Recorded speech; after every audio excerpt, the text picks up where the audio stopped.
You ask Tiger to solve. This deals with linear equations with one unknown. The final result is x equals 14/15. Let's solve it step by step. Group all constants on the right side of the equation. Add 3/5 to both sides. Group like terms. Combine the fractions.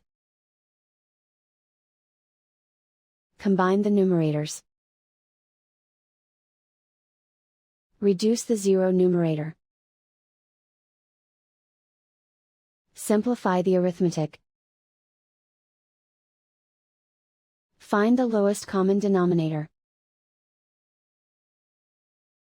Multiply the denominators. Multiply the numerators. Combine the fractions. Combine the numerators.